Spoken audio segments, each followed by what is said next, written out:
Olá, amigos! Mais uma vez nós estamos com vocês para apresentar uma mensagem que com certeza vai falar o seu coração. Se você quiser toda a nossa coleção e também as palestras da minha esposa, a doutora Elisete Malafaia, é só você ligar para o 0800 22 0152. Peça o nosso catálogo, porque temos diversas palestras e mensagens que vão, com certeza, mudar o rumo da sua história. Bem, preste atenção, porque através desta mensagem, com certeza, Deus vai falar ao seu coração. Deus te abençoe.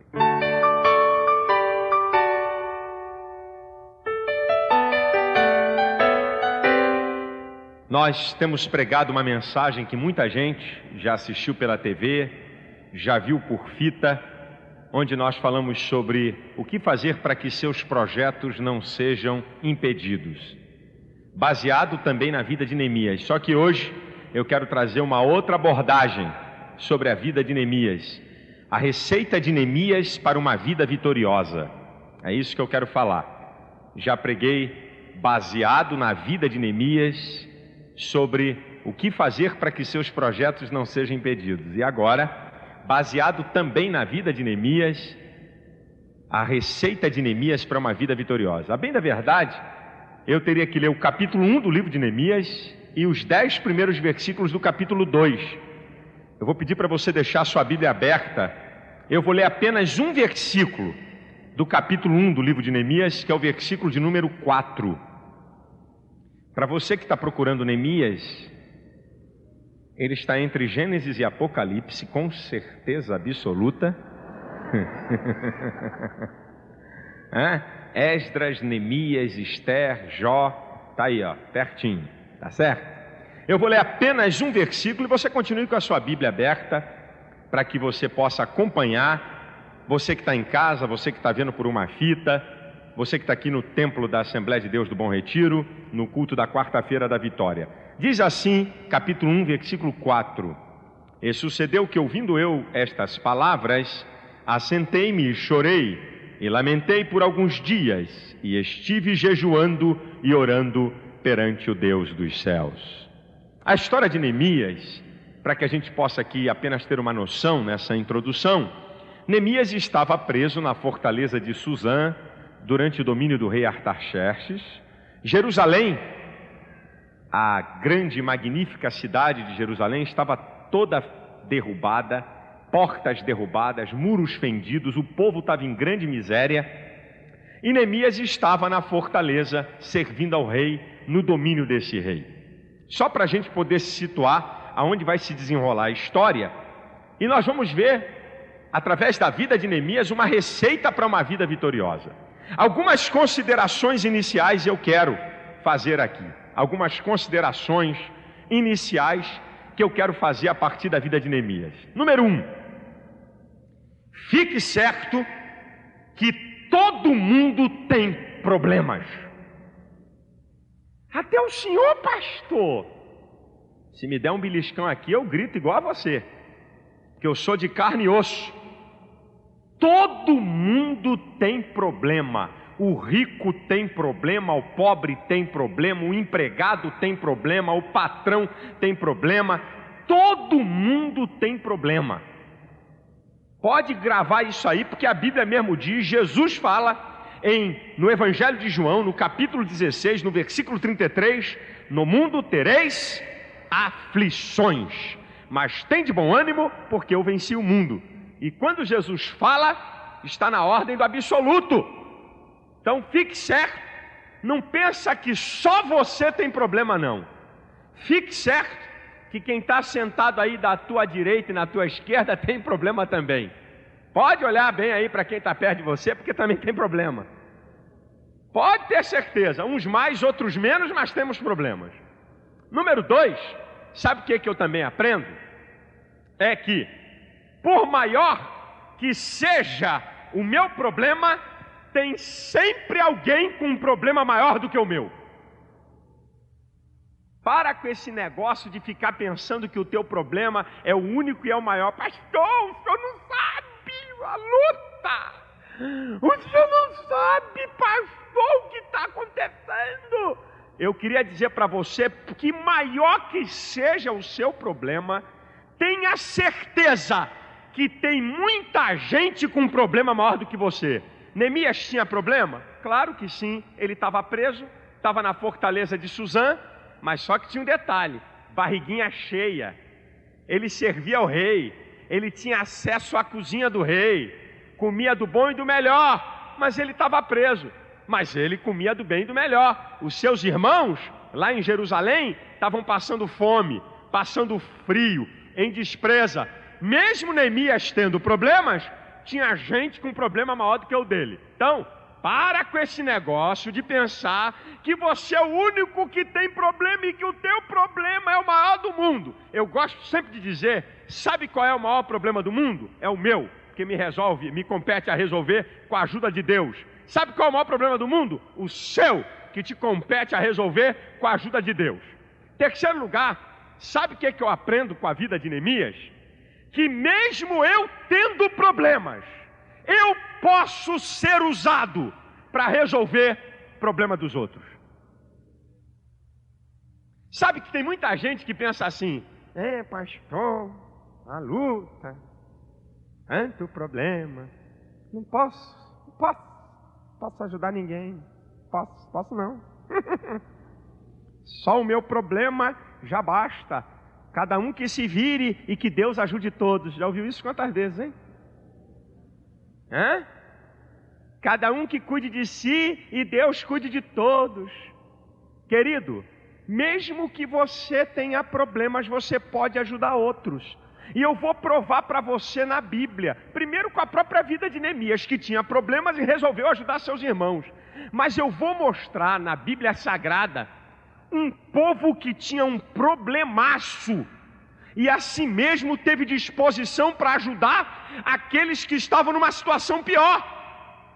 2 Coríntios capítulo 8, os 3 primeiros versículos desse capítulo fala de algo lindo. Fala dos irmãos da igreja da Macedônia. Presta atenção o que diz esse texto.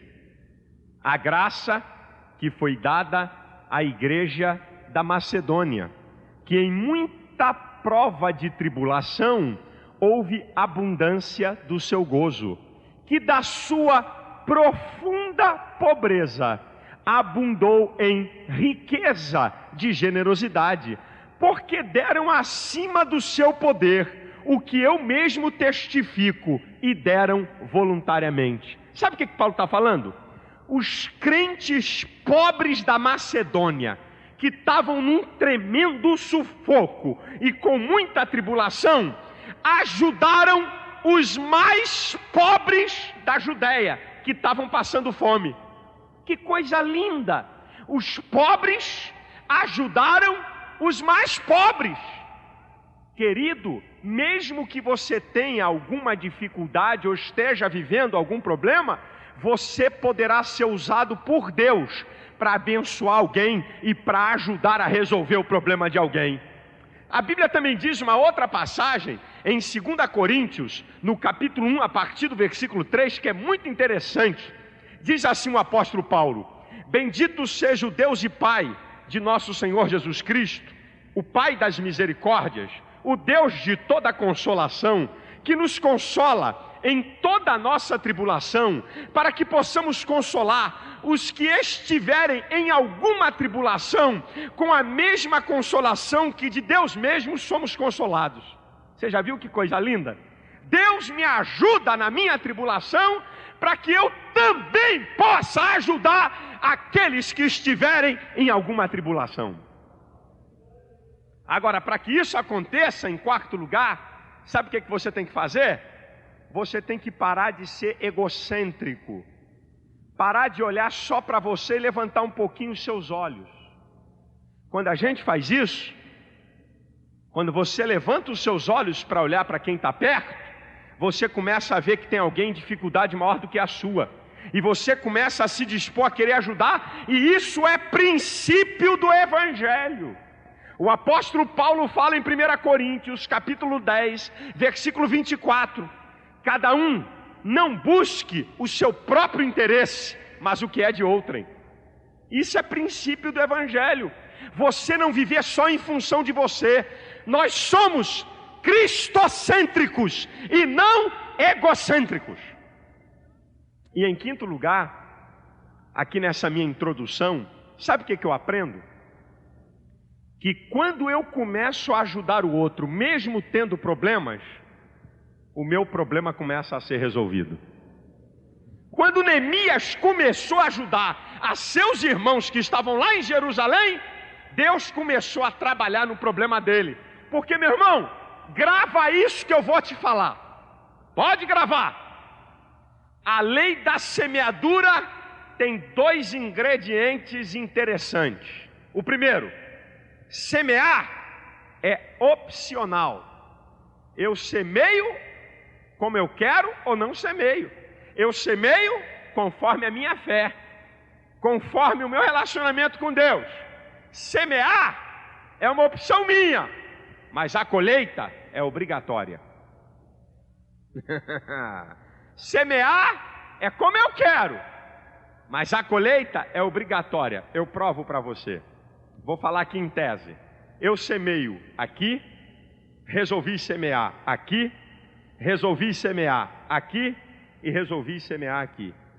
Com certeza a colheita vai ser aqui, vai ser aqui, vai ser aqui e vai ser aqui. Agora vem outros assim, não, eu vou semear aqui, aqui, aqui, aqui, aqui, aqui.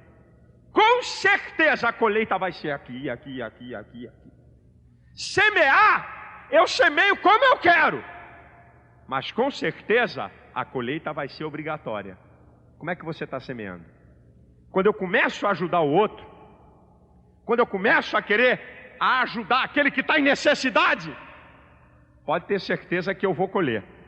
E a Bíblia fala em Gálatas capítulo 6, versículo 9, que nós não devemos nos cansar de fazer o bem, porque a seu tempo ceifaremos se não desfalecermos. Então, aqui nessa introdução, aprenda esses princípios.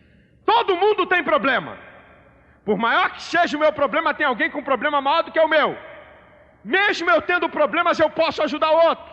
E para que isso aconteça, eu tenho que deixar de ser egocêntrico e ser cristocêntrico. E quando eu começo a ajudar o outro, se prepara, que Deus vai começar a trabalhar para que o seu problema seja resolvido. Agora escute só que coisa interessante. O versículo 4 que eu li como texto base de Neemias 1, diz assim: e sucedeu que, ouvindo eu estas palavras, assentei-me e chorei e lamentei por alguns dias. Estive jejuando e orando perante o Deus dos céus. Eu aprendo uma outra coisa com Neemias. Eu aprendo aqui que Neemias é humano. Neemias é humano. Meu irmão, meu querido irmão, cuidado para você não ficar pensando que é anjo. Cuidado para você não ficar pensando que é um ser exclusivamente espiritual. Você é humano. Olha o que acontece com Neemias. Ele recebe uma notícia ruim. Ele recebe uma notícia que mexe com ele, porque afinal de contas, eram seus irmãos que estavam lá sofrendo.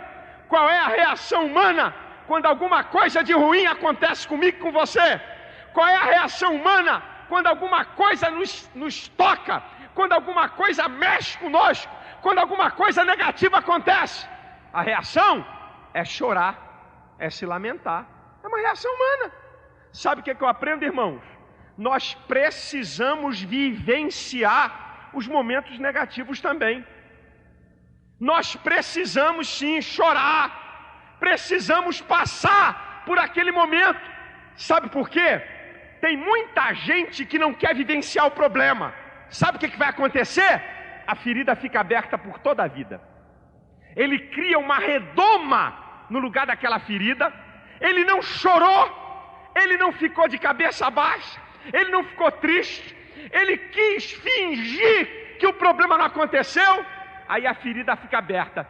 Toda hora que acontece alguma coisa igual ou parecida, e toda hora que alguém fala alguma coisa que lembra daquela ferida, ele se choca.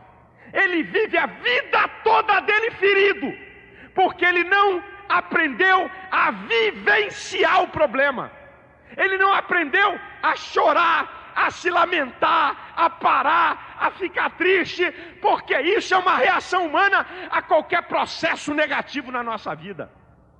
E os homens então, hein? Que a mamãe ensinou que homem não chora. Não posso chorar.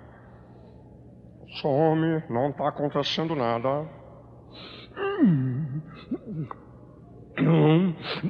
Aí sabe o que vai acontecer? Úlceras no duodeno, gastrites, problemas do coração. Não chorou não, queridinho. Não vou ficar triste, não ficarei, não vou ficar. Vai estourar isso em algum lugar. Você tem que vivenciar o problema. Não adianta você querer espiritualizar. A mãe morreu. Pastor, minha mãe morreu. Glória a Deus, aleluia. Oh meu Deus, isso é coisa de maluco. Tem que internar esse camarada. Porque eu sou espiritual, louvado seja o Senhor. Meu filho sofreu um grave acidente. Aleluia. Isso é coisa de demente. Isso é coisa de perturbado mental. Que é isso, meu irmão? Você tem que vivenciar a coisa. Agora, tem outro tipo de pessoa que vive vivenciando a vida toda o problema. Um que não quer vivenciar, vive com a ferida aberta o tempo todo. Ninguém pode tocar. E o outro que vive choramingando a vida toda. Vou falar em tese. A irmã, com 25 anos, casada, ficou viúva. Aí passa 10 anos, você encontra com a irmã, toda de preto. O que foi, minha irmã? O que está acontecendo? Fiquei viúvo. Quando é que foi? Foi semana passada? 10 anos.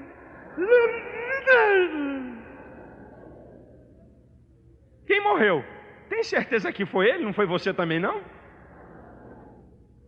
Pastor, meu pai, há 15 anos, 8 meses, 7 dias, 3 horas, 10 minutos, me fez uma maldade. Quanto tempo tem? Meu Deus. A pessoa vive o tempo todo vivenciando. Vive presa a alguma coisa trágica do passado e não se projeta na vida.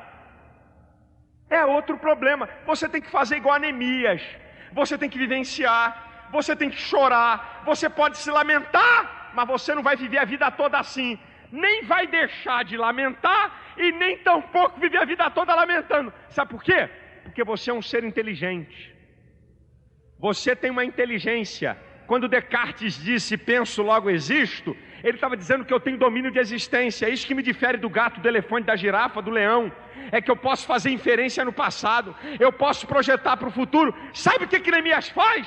Quando ele está chorando, quando ele está se lamentando, quando ele está vencendo a tristeza, ele vai dizer assim, que atitude eu tenho que tomar para sair dessa situação? O que eu tenho que fazer? Ele chora, ele se lamenta, mas diz aqui no texto, diz o versículo assim, e estive jejuando e orando perante o Deus dos céus. Agora escute o que eu vou falar para você.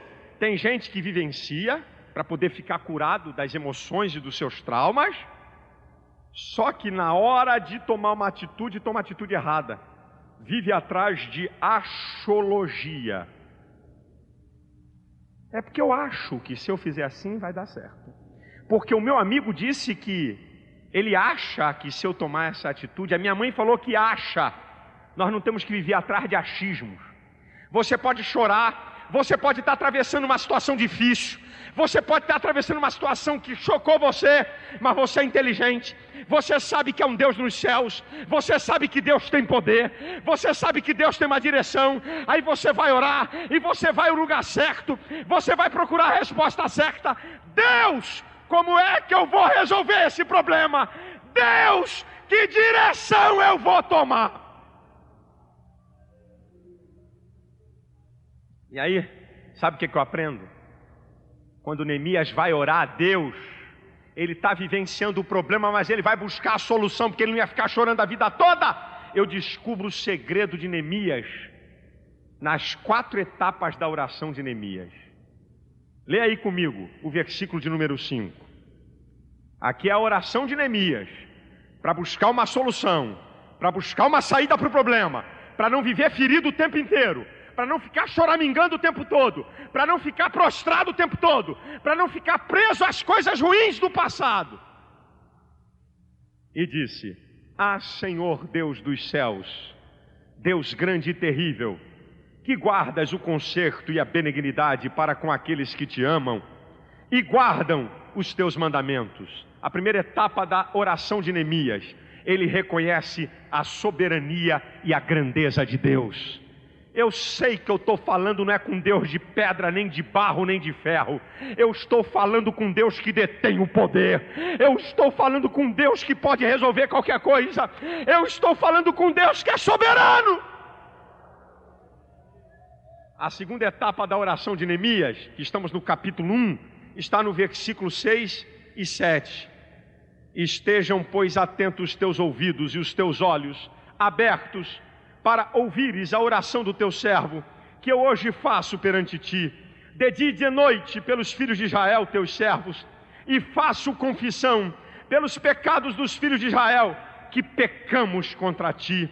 Também eu e a casa de meu pai pecamos, de todos nos corrompemos contra ti, não guardamos os mandamentos, nem os estatutos, nem os juízos que ordenastes a Moisés teu servo. A segunda etapa da oração de Neemias é confissão e reconhecimento de quem ele era.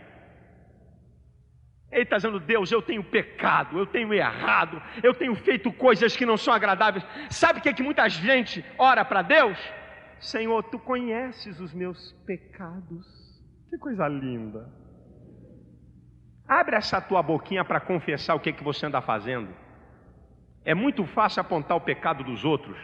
E tem gente na igreja, lamento dizer isso, mas a igreja tem compromisso com a verdade, que é sempre pronto para ficar apontando o erro dos outros. Olha para você, naquela linguagem velha, olha para o teu rabo, macaco. Olha para você, confessa o teu pecado, diga para Deus o que está acontecendo.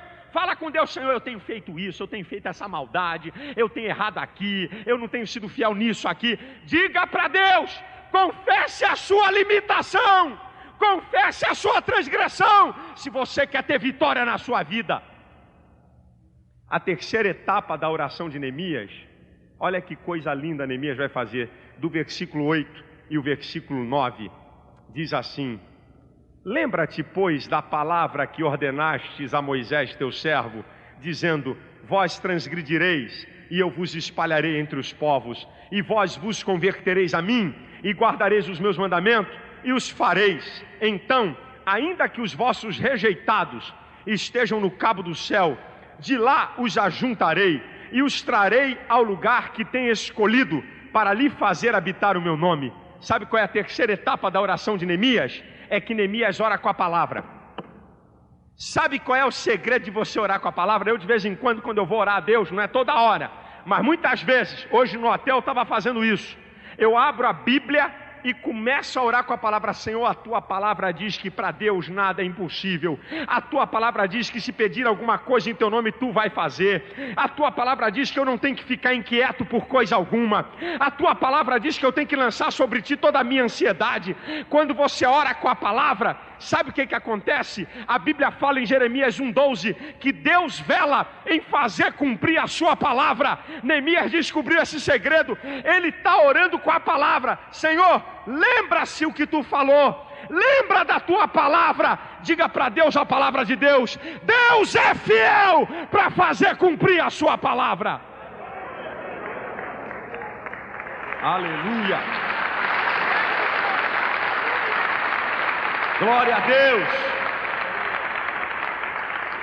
A quarta etapa da oração de Neemias está no versículo 11. Ah, Senhor, estejam, pois, atentos os teus ouvidos à oração do teu servo e à oração dos teus servos que desejam temer o teu nome, e faze prosperar hoje o teu servo. Dá-lhe graça perante este homem. Então era eu o copeiro do rei. Sabe o que eu aprendo aqui em quarto lugar? Que Neemias, na sua oração, ele tem objetividade. Senhor, tu sabes, Deus, tu sabes. Desembucha, diga o que tu quer. Sabe que eu tenho descoberto que muita gente não diz para Deus o que quer, porque se não acontecer, foi Deus que não quis.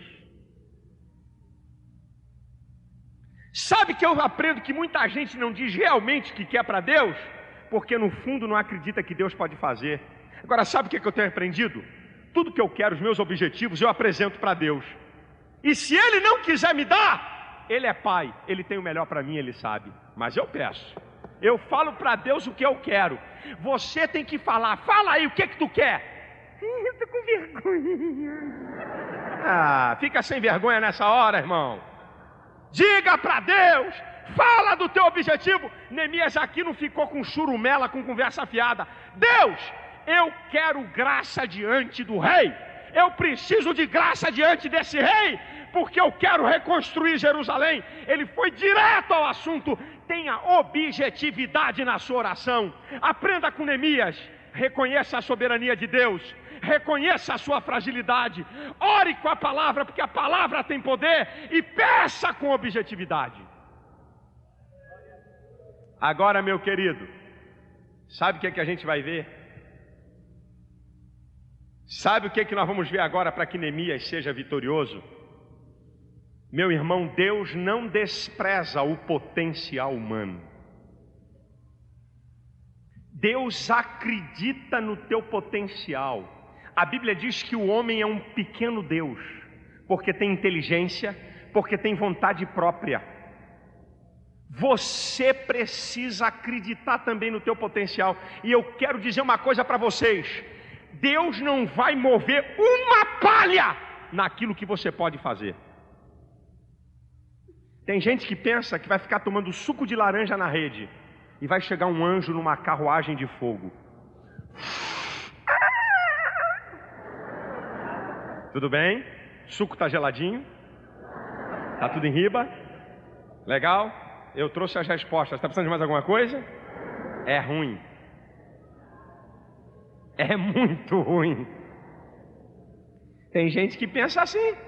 Meu irmão, você vai ter que fazer a tua parte, porque Deus acredita que você também tem um potencial. E eu vou mostrar para você que para Neemias ser vitorioso, ele teve que usar o potencial dele. Você vai ver Neemias construindo a vitória a partir também do seu potencial. Leia comigo o versículo 1 e 2 do capítulo 2 de Neemias. Toda a nossa mensagem está baseada no capítulo 1 e no capítulo 2 até o versículo 10. É a base do livro de Neemias. Escuta aqui o que está escrito. Sucedeu, pois, no mês de Nisan, no ano 20º de Artaxerxes, que estava posto o vinho diante dele, eu tomei o vinho e dei ao rei, porém nunca antes estivera triste diante dele. E o rei me disse: por que está triste o teu rosto? Porque não está doente? Não é isto senão tristeza de coração? Então temi muito e em grande maneira. Irmãos, escute o que eu vou te dizer. Para conquistar a vitória é construída em etapas. Existem vários fatores que estão interagindo. Não pensa que a vitória vem aí, chegou ela, tudo. Não. Existem etapas que você vai ter que passar, é o que nós vamos ver aqui. Na construção da vitória de Neemias tem etapas. A primeira, sabe o que eu aprendo? A maneira que eu sou é um fator muito importante. Vê aqui Neemias. Nunca Neemias serviu ao rei triste. Significa que Neemias era um camarada alegre. Significa que Neemias era um camarada cumpridor das suas obrigações. Significa que Neemias tinha prazer na sua obrigação. Sabe o que acontece hoje? Você já viu aquele cara que só anda emburrado na firma, na empresa? Um dia ele está com um problema. Aí o colega chega para o patrão e diz assim: fulano de tal está com um problemão. Não, a cara dele que é assim mesmo. Porque é o que ele faz. Só chega de cara feia, só chega de cara emburrada. Já viu aquele camarada que vive contando história de mentira, que vive armando, na hora que ele precisa de uma coisa séria? Ó, rapaz, fulano está com problema. Que nada, essa palhaçada dele é mais uma. Você não sem vergonha? Agora olha só, por que o rei notou que Neemias estava triste? Porque ele não era um homem de trabalhar triste, ele não era um cara de trabalhar emburrado, e chamou a atenção do rei. Se você é um bom funcionário, se você trabalha com afinco, com prazer, na hora que você chega na tua empresa, na tua repartição, com uma cara baixa, o teu chefe diz que está acontecendo alguma coisa com ele. Ele não é assim? Está vendo a importância? A importância do estado de espírito, da maneira que eu sou uma pessoa muito boa de serviço, eu sou uma pessoa que cumpre minha obrigação, que tenho sempre um sorriso nos lábios, que tenho um sorriso no rosto, que sou agradável. O rei olha para ele e diz assim: essa tristeza não é de doença, é de coração. O que está acontecendo com você? E aí eu aprendo uma outra coisa com Neemias. Você já viu aqueles funcionários chatos de galocha, chatonildo, puxa-saco sem vergonha, que toda hora quer falar com o chefe? Eu vou mandar esse cara embora, não aguento. Toda hora ele abre a sala, toda hora eu estou aqui fazendo uma coisa importante. Chefinho, aprenda a falar quando for convocado. Deixa de ser chato de galocha, deixa de importunar teu patrão. Neemias vai dar uma resposta para o rei, porque o rei estava fazendo uma pergunta para ele. E outra coisa que eu acho interessante é que aqui diz que Neemias ficou com medo. Olha só o que diz aqui: então temi muito em grande maneira. Ele ficou com medo de desagradar o rei, ele ficou com medo de que o rei percebeu que estava alguma coisa errada, ele ficou com medo porque ele sabia que o rei tinha autoridade sobre ele. Tem gente aí que não está nem aí. Se não gostar, manda o chefe comer 2 vezes. A minha cara é assim mesmo, azar é o dele. Tem gente que não está nem preocupado com a opinião do chefe, do patrão. Se quisesse mesmo. Neemias ficou preocupado com o comportamento dele. Você se preocupa com o seu comportamento? Ou você leva tudo nas candongas? Tudo isso, irmão, vão ser etapas da construção da sua vitória. Agora olha só que coisa linda. O versículo 3, escuta só, aqui não tem Espírito Santo, não é Deus que revelou ao rei, aqui é elementos humanos. Agora olha o que Neemias vai falar para o rei. E disse ao rei: viva o rei para sempre. Como não estaria triste o meu rosto, estando a cidade, o lugar dos sepulcros dos meus pais, assolada e tendo sido consumidas as suas portas a fogo. Mas ele é inteligente. Neemias, ele usa a sua capacidade. Primeiro, olha o que ele vai falar: viva o rei para sempre. Isso aqui não é puxa-saquismo, não. Uma coisa é babação, sabe? Essa babação, cadê a câmera? Usar aqui o pastor Daniel. Sabe o que é babação, Daniel? Está aqui, o Daniel é o chefe. Rapaz, eu nunca vi uma gravata dessa. Fantástica.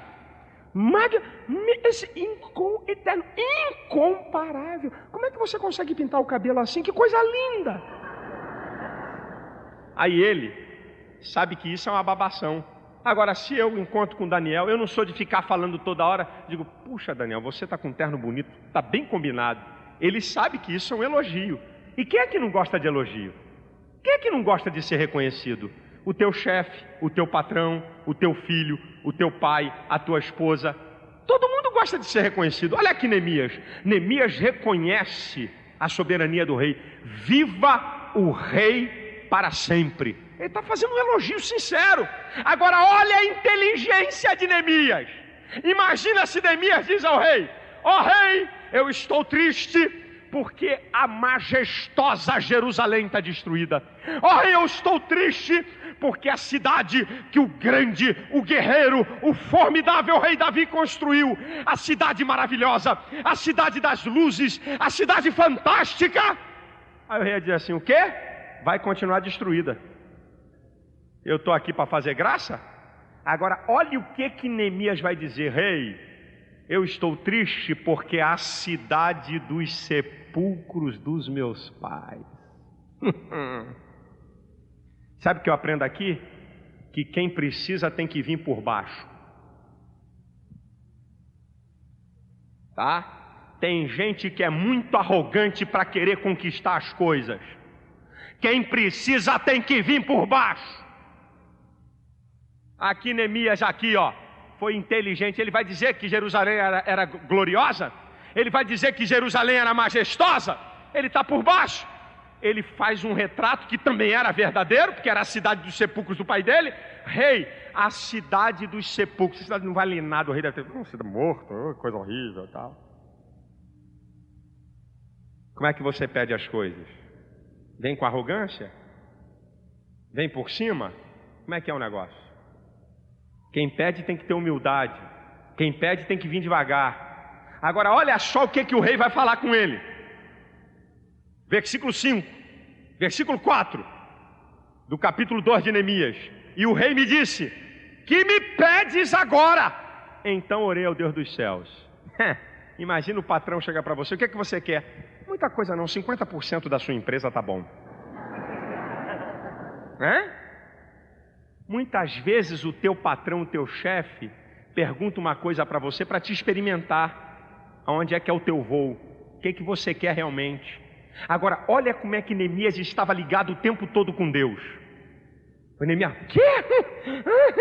Rei, o que eu quero? Eu quero construir a cidade, eu quero isso, eu quero aquilo, eu quero... Não, ele disse: Deus, o que eu vou falar? Meu Deus, me dá sabedoria.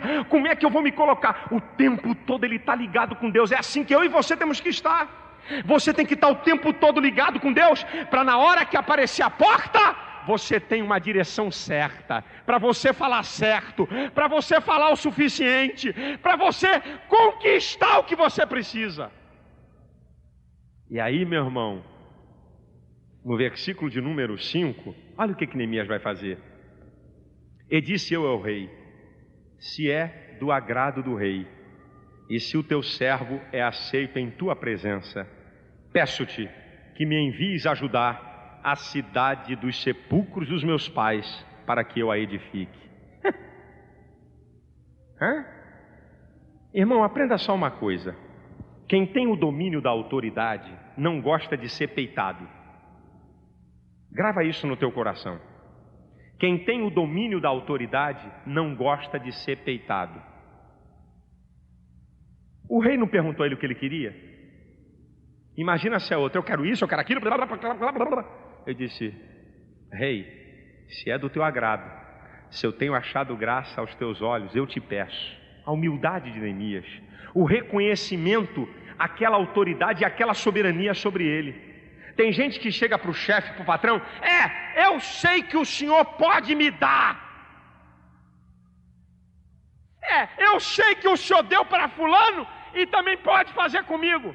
Olha, meu irmão, no meu ministério, por causa do serviço de telemarketing, de correio, de fitas que eu tenho mais de 50 funcionários. Se quiser de mim tudo, leva no papo, mas se me peitar, não leva nada. Porque quem tem o domínio da autoridade não gosta de ser peitado. É princípio, meu irmão. Tu está precisando. Como é que tu vai querer exigir que o teu chefe, que o teu patrão, que o teu pastor, que sei lá quem? Isso vale para filhos também. Pai, o senhor vai ter que me dar. Meus filhos nunca levaram nada com essa conversa, eles sabem. Nunca. Filho meu chegar para me dizer: pai, tem que me dar uma vírgula que eu tenho que te dar. Que eu tenho que te dar. E tem uns moleques aí besta, folgado, de 12, 13, 14 anos, peitando, e a mãe fica logo com medo, e o pai treme logo: ai meu Deus, deixa eu dar porque eu vou apanhar. Isso, deixa a tua autoridade ser violentada por ele. Deixa. Olha, nenhuma criança dá tapa na cara de mãe e do pai de um dia para o outro. Ele constrói isso. Desde pequenininho ele dá chute na mãe. Desde pequenininho ele grita com o pai e com a mãe. Aos 4 anos, aos 5 anos, aos 8 anos, aos 10 anos, aos 12 anos, aos 15 anos, aos 18 ele está dando em você. Agora, quando ele é pequeno e você mostrar aqui, quem manda sou eu. Quem tem autoridade aqui sou eu. E teu filho tem que aprender. Se ele quiser alguma coisa, ele tem que vir com calma. Ele tem que reconhecer a sua autoridade.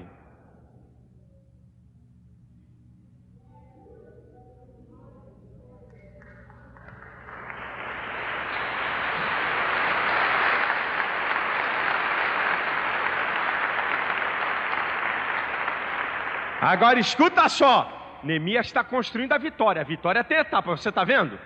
O estado de espírito dele, a maneira que ele é, a inteligência para falar, a submissão dele, o reconhecimento à autoridade, o elogio à autoridade. Ele está construindo, hein? Agora olha só, o versículo 6 do capítulo 2 de Neemias. Então o rei me disse, estando a rainha sentado junto a ele, quanto durará a tua viagem? E quando voltarás? E aprouve ao rei enviar-me, apontando-lhe eu um certo tempo. Sabe o que eu aprendo aqui? Que Neemias era um homem de palavra, de verdade. O rei sabia que o que ele falava ia acontecer. Neemias, quanto tempo vai durar a tua viagem? Quando é que você volta? Vai durar tantos dias e eu vou voltar em tal tempo. Pode ir. Já viu aquele empregado? A hora de almoço é de 12:30 a 1. Ele chega para o chefe e diz assim, chefia, eu vou chegar aqui 1:30. Ok, 5 horas da tarde ele está entrando na empresa. Aí ele faz isso sempre. Na hora que ele precisa, o chefe diz assim, não vou te dar não, não vai não. Mas não vou, mas eu tenho... Não vai, se for manda embora. Sabe por quê? Porque constrói o seu relacionamento com mentira e com engano e com falsidade. Muita gente tem perdido na vida, muita gente não tem sido vitoriosa, porque constrói a sua vida sustentado na mentira, no engano, na trapaça e na falsidade. Sabe por que Neemias conquistou? Porque ele era um homem de verdade, ele era um homem de palavra, o que ele falava acontecia. Agora, olha como é que Neemias usa a inteligência. Aqui não tem Espírito Santo, e Deus falou, e o Espírito moveu, é a inteligência do homem. Agora, olha só, primeiro ele pede, concorda? Ele está pedindo o rei para ir a Jerusalém reconstruir. E o rei então concede. Agora, olha o que ele vai fazer no versículo 7. Disse, porém, mais ao rei: se ao rei parecer bem, desse-me cartas para os governadores da além do rio, para que me deem passagem até que chegue a Judá. 120 províncias para ele atravessar. Ele vai por etapa. Primeiro, rei, deixa eu ir? Pode ir. Agora, rei, para mim eu tenho que ter uma carta sua. Ele está trabalhando com a coerência do rei, com a inteligência do rei. O rei vai dizer assim, bem, se eu autorizei ele ir, eu tenho que documentá-lo para ele ir. Agora imagina se Neemias pede tudo uma vez. Esse cara está querendo muita coisa, não vai não. Ó, rei, posso ir? Pode. Agora, rei, para mim eu preciso da sua carta, o rei. Eu vou te dar a carta. Aí ele vai para outra etapa, olha o versículo 8. Como também uma carta para Asaf, guarda do jardim do rei, para que me dê madeira para cobrir as portas do paço da casa, para o muro da cidade, para a casa em que eu houver de entrar. E o rei mais deu segundo a boa mão de Deus sobre mim. Primeiro, rei, eu posso ir? Pode. Olha, só que para mim eu preciso da carta. Agora, rei, não adianta tu me autorizar e me dar a carta. Eu preciso da tua madeira. O rei disse, é coerente. Se eu autorizei ele ir, se eu estou autorizando ele reconstruir a cidade, eu tenho que dar elementos para ele fazer isso. É por etapa. O camarada quer o dedo, a mão, a perna, o braço de uma vez só. Ah, imagina Neemias, rei, eu preciso ir a Jerusalém, eu preciso de carta e eu preciso da tua madeira. Neca de pitibiriba, meu filho. Tu não vai levar nada. Como é que você conquista as coisas? Devagar, é por etapas, com calma. Inteligência. Agora, olha que coisa linda de Neemias. A vitória ainda não estava completa, mas a vitória já estava perto. Ele recebe autorização, ele recebe carta e ele recebe material para reconstruir. Já está pertinho. Muita gente nessa hora, quando a vitória total já está perto, fica besta. Eu sou fera. Levei o rei, ó, no bico. E olha, a rainha estava sentada do lado dele. Se eu pedisse a rainha, ele dava também. Porque eu sou bom mesmo, viu? louvado seja eu, glorificado é o meu nome. Bendito seja eu entre todos, porque eu sou muito bom. Rapaz, eu sou fera aí. Aí o camarada vaidoso, soberbo, e a soberba irrita a Deus. Porque a soberba, o homem soberbo, sabe o que ele está dizendo? Que ele esqueceu de quem ele é ou quem ele é, e esqueceu também quem Deus é. A soberba é isso, é uma tentativa do homem se igualar a Deus, de se achar autossuficiente. Neemias com a carta, aí pessoal, chegava lá na cozinha do rei, hein? Aí ó, já recebeu uma carta assinada pelo rei? Tem alguém aqui? Alguém já recebeu uma cartinha assinada pelo rei? Aqui o chamegão do homem, tá aqui ó. Ó, aqui, peraí, não é só essa não, hein? Vou te mostrar outra, seu bobo. Aqui a madeira, alguém já ganhou alguma coisa dele? Meu amigo, eu não sou mole não, meu compadre, eu sou fera. Nessa hora muita gente quebra a cara e perde a vitória. Olha o que Neemias fala no final do versículo 8. O rei mais deu, segundo a boa mão de Deus sobre mim. Oh, aleluia! Tudo que a gente tem conquistado é porque a mão de Deus está sobre nós. É a boa mão de Deus. Nós chegamos até aqui por causa da boa mão de Deus.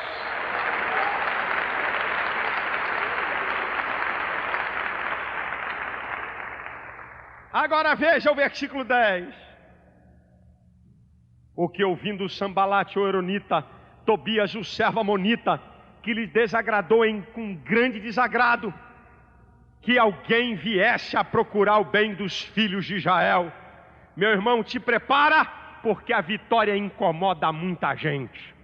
Quando você estava lá ferrado, rebentado, atribulado, teus inimigos não estavam nem aí. Mas na hora que Deus começa a te levantar, te prepara. Te prepara porque tem invejoso, tem ciumento, tem incapaz, que tem raiva e bronca do teu sucesso. Te prepara que no caminho da vitória tem adversidade, tem empecilho. De vez em quando eu encontro alguns irmãos dizendo: pastor, meu Deus do céu, Deus me prometeu, mas que luta! Que dificuldade, meu Deus! Quanto problema! Quem te falou que no caminho da vitória não tem problema? Quem te falou que no caminho da vitória não tem adversidade? Mas faça igual Neemias, no capítulo 6, versículo 3. Eu estou fazendo uma grande obra e não vou descer daqui. Siga em frente, não tenha medo do inimigo, não tenha medo de invejoso, não tenha medo de empecilho. Continue, porque a vitória de Deus está perto.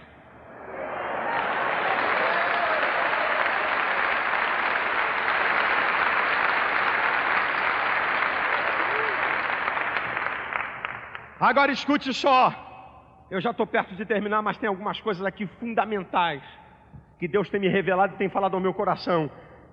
Vira para o capítulo 6 de Neemias, olha o versículo 15 e 16.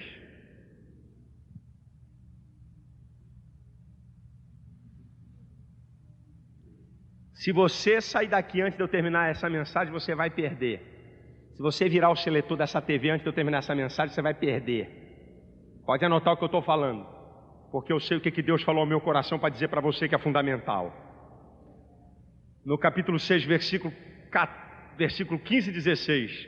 Acabou-se, pois, o muro aos 25 de Elu, em 52 dias. E sucedeu que, ouvindo, todos os nossos inimigos temeram.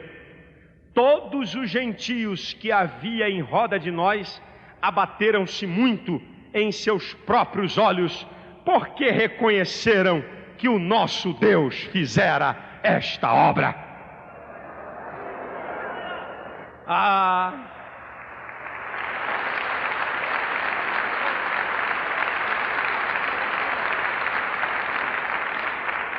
Meu irmão, te prepara.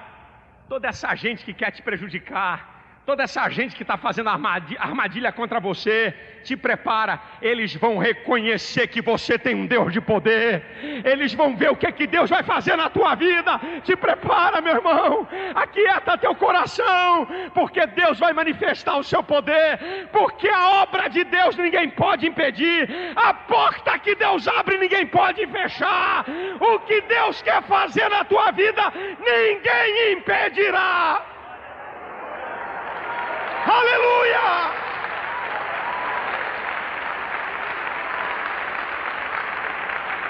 Oh, aleluia! Muitos vão ver o que Deus vai fazer na tua vida.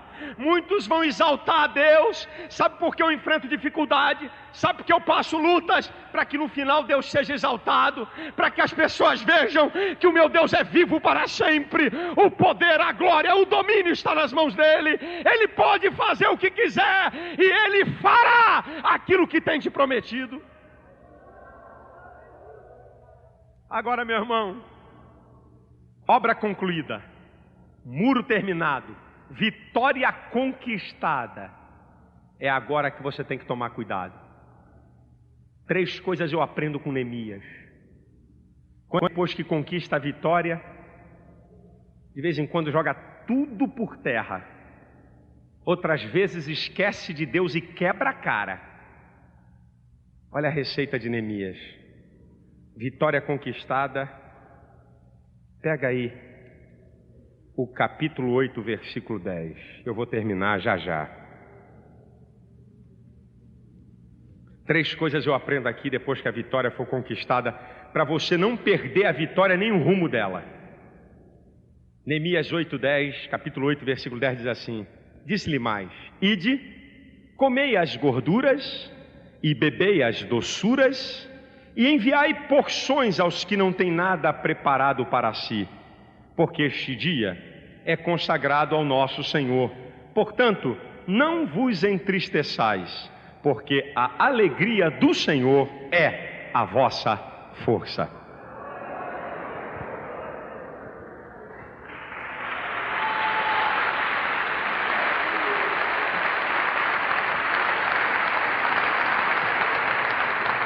Três coisas eu aprendo aqui. 3 coisas eu aprendo aqui. Número 1, Deus me abençoa, Deus me concede vitória, para que em primeiro lugar eu possa usufruir daquilo que Deus me deu. Comei as gorduras e bebei das doçuras. Eu sou o primeiro a usufruir da vitória que Deus me deu. Sabe o que eu vejo muita gente? Estou falando em tese. O camarada orou a vida toda, ou o tempo todo, para Deus dar um carro. O Senhor abre a porta para mim, porque eu preciso de um carro, eu preciso de um automóvel, porque com o automóvel vai ser melhor para ir para a igreja, com o automóvel vai ser melhor para ir para o trabalho, com o automóvel eu posso passear com a minha família, com o automóvel não sei o quê, com o automóvel eu posso levar uma família para a igreja. Meu Deus, abre a porta, abre a porta, abre a porta, abre a porta, abre a porta, eu preciso de um carro, me dá um carro. Aí Deus abre a porta para ele e ele compra um carro. E depois que ele compra um carro, não chega perto, ele alisa mais o carro do que a mulher dele. Não, não, não, não, não. Não entra com esse pé aqui. No meu carro não. Não, não, não. Tá chovendo, o carro não sai da garagem. Acabei de passar uma cera. Não, não, não, não, não. Você já viu isso? O camarada não usa aquilo que Deus deu. O camarada não usa aquilo que Deus concedeu como vitória. Você já viu cristaleira de casa de muita gente? Copos de cristais, porcelanas fantásticas, faqueiros lindos. Não toca, não mexe, não mexe, não mexe. Eu ganhei com a minha esposa um jogo de porcelanas da Inglaterra, lindíssimo. Eu ganhei com a minha esposa um faqueiro que o cabo da faca, do garfo, das colheres é ouro 14 quilates. Troço lindo. Sabe o que eu faço na minha casa? Bota essa porcelana da Inglaterra aqui para me comer o meu arroz com feijão. Pega esse garfo aí. Eu tenho que usar aquilo que Deus tem me dado, meu irmão.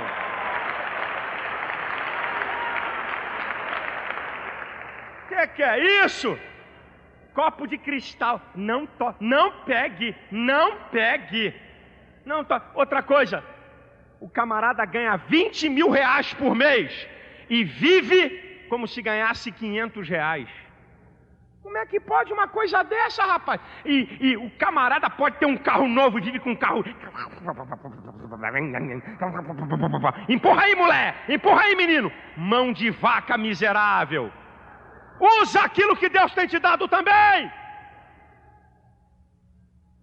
E sabe o que eu vou dizer? Não fique ofendido, porque eu vou na feridinha. Sabe o que eu vou dizer? De vez em quando eu encontro uns caras desse miserável que não usufrui aquilo que Deus deu para ele.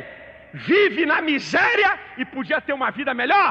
Querido, tu vai embora e o outro que vem pro teu lugar vai deitar e rolar a mané. Aplaudindo, né, irmã?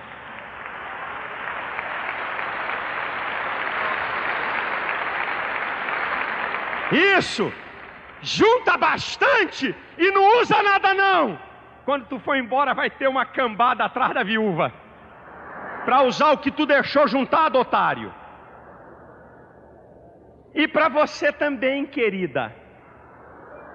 Para você que pode comprar uma joia de ouro e anda comprando bijuteria de 30 mil réis. Para você que podia andar com um vestido bonito, mas é miserável. Quando tu for embora, meu amorzinho, vem uma outra e arrebenta a boca do balão.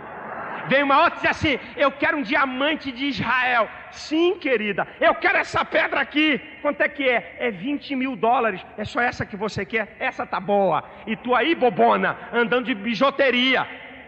Eu não estou falando, e não interprete a minha palavra errado, que você tem que ser um gastador quanto mais, que você tem que gastar mais do que você ganha. Não é isso que eu estou falando. Eu estou falando que você tem que usufruir a bênção que Deus te dá.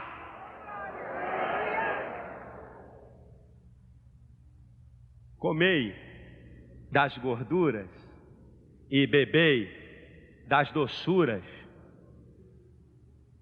Use o que Deus está te dando, meu irmão. Usufrua. Agora olha o que vai acontecer.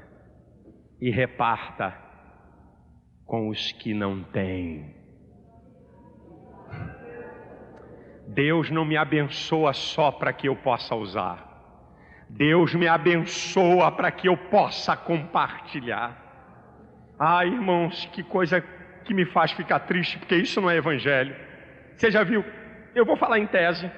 Eu não estou falando para um aventureiro ou um pedinte que você nem conhece que chegou diante de você.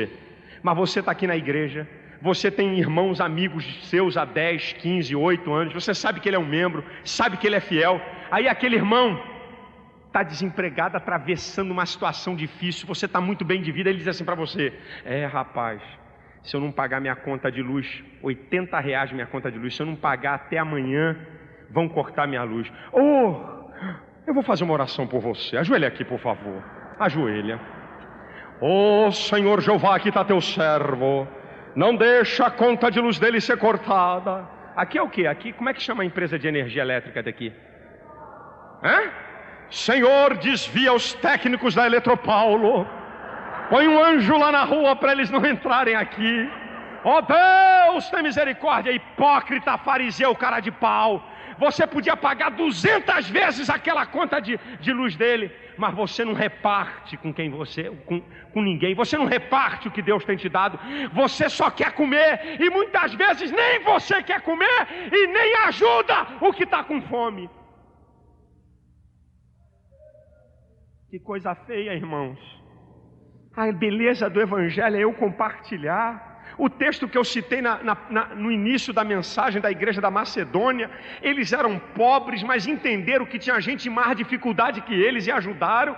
Que coisa feia ver gente bem na igreja, que não ajuda o necessitado, que não ajuda o serviço social, que não ajuda os ministérios. Irmão, meu amado, quem sabe Deus está falando com alguém através desse programa. Deus tem te dado riqueza, Deus tem te dado bênção. Você tem repartido o quê? Você tem repartido com quem? Você tem ajudado quem? Que ministério você tem ajudado? Irmãos, eu não vou dizer nome por ética. Olha, eu conheço. Tem alguém que diz: pastor, no Brasil não tem crente rico. Tem. Eu conheço alguns. Entre eles, eu conheço um, não vou dizer nem a função dele, porque alguém pode descobrir. Eu conheço um que fatura por ano mais de 100 milhões de dólares. Mais de 100 milhões de dólares os negócios dele. Pergunta que projeto ele ajuda. Pergunta que obra social ele faz. Pergunta qual evangelista recebe a ajuda dele. Irmãos, isso é uma vergonha, gente. Isso é uma vergonha. A igreja no Brasil tem 30 milhões de crentes e é uma guerra para manter um programinha de 45 minutos. Meu Deus, Senhor, fala ao coração desse povo, para que o povo aprenda a repartir com o necessitado, a repartir com aquele que está em dificuldade, a repartir na igreja, ajudar a tua igreja a comprar propriedade, a construir o templo, abençoar o teu pastor, abençoar o ministério. Deus te abençoa para que você possa abençoar também.